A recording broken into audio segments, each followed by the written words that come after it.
Kabong Concha uminit ang ulo dahil sa pangpabastos ng isang OFW sa kapwa nito kabayan.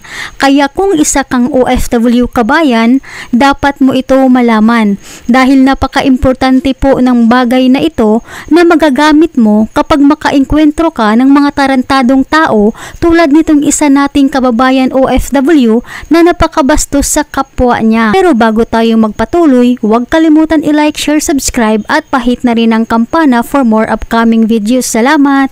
Ito ate ha, libelous yung ginawa. Pwede po kayo mademanda. Pwede po kayo ma-charge ng libel. Mabanggit lang yung pangalan o mukha ng tao sa Facebook. Pwede po kayong indemanda. Gumuho ang reputasyon ng isang overseas Filipino worker o OFW matapos nitong mapag-alaman na kalat na pala sa social media ang kanyang litrato at pribadong impormasyon na pinakalat umano ng kapwa nito OFW. Sa kwento ni Kabayan na itago natin sa pangalang Mary Ann, palagi umano siyang inaaway ng kasamahan niya sa trabaho na kapwa nito OFW na itago natin sa pangalang alias Moira.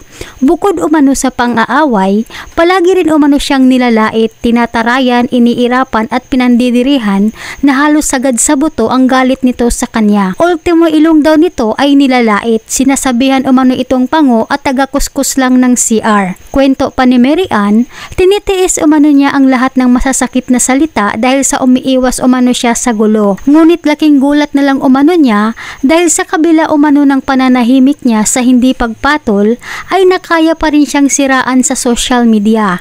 Dahil ayon kay Mary Ann, kapag umano may nakaaway ang OFW na ito na si Moira, ay kumukuha umano ito ng litrato sa kanyang mga naging kaaway at ipopost sa social media at iba't ibang Facebook group. Kwento pa ni Mary Ann, tinitiis umano niya ang mga panglalait sa kanya. Pero sa pagkakataong daw na ito, na ginagamit na ang kanyang litrato at pangalan para ipahiya sa buong mundo, ay hindi na siya pwede manahimik. Kaya ito nagsumbong kay Kaagapay Kabong Concha at humingi ng tulong na makasuhan ang kasama nito sa trabaho. Dahil sa sobra na ang ginawang pangbabastos nito sa kanya.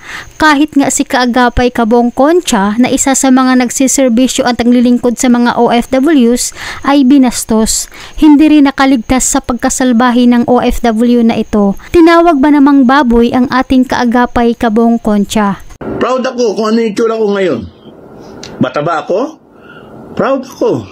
I'm 57 years old. Hindi ako nahihiya kung ano meron ako sa katawan ko. Dumaan din ako sa magiging macho nung ako'y bata-bata pa. Ito ate ha, hindi ko nang babanggitin ang pangalan mo. Libelous yung ginawa mo sa akin. Ipagkalalagyan ka. Tandaan mo kung nasa Saudi ka, madali kitang pahanap dyan. Dagdag pa sa sumbong ni Kabayan, bukod umano sa isang OFW na namahiya sa kanya, sinisiraan umano siya ng kanyang supervisor na isa ring Pinay. Ayon sa sumbong ni Kabayan, ginagawan umano siya ng istorya na nagpapagamit umano siya sa mga kalalakihan sa Saudi kahit may asawa na sa Pilipinas. At bukod sa paninirang puri at pang-aapi sa kanya, nagsumbong rin ito na sinasaktan siya ng kasamahan sa trabaho. Binabato umano siya ng walis at plastik ng garapon. Ayon pa kay Kabayan, nagalit umano ang kanyang mister dahil ang paninirang puri na ginawa ng kanyang katrabaho ay umabot na sa kanyang mister sa Pilipinas. Ito ang dahilan kung bakit nanggagalaiti ng galit si Kaagapay Kabong Concha dahil sa mga ganitong klaseng pag-uugali ng mga OFWs na magawang mang-ape ng kapwa. Imbis na sana'y magtulungan dahil nasa ibang bansa ay sila pa ang nag-aaway at nagsisiraan. Kawawa naman yung kapatid nating Muslim na babae na kabong pinost po nila ako, hindi po ako yan nag-post niyan. Bakit po nila pinost yung pangalan ko, yung mukha ko? At saka video na mayroon akong nilagay na hindi maganda. Tama ba yun? Pwede niyong idemanda ang taong nanira po sa inyo sa social media. Pag sinisira kayo, minumura kayo, pinagsabihan kayo na hindi maganda, screenshot nyo lang po yan. Kaya please naman po sa mga kababayan ko, nakikiusap po ko sa inyo.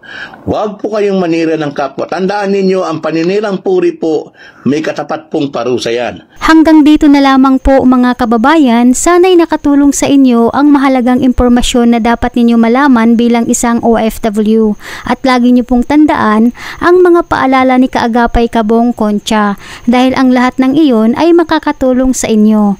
Hanggang sa muli po, mag-ingat po kayo palagi.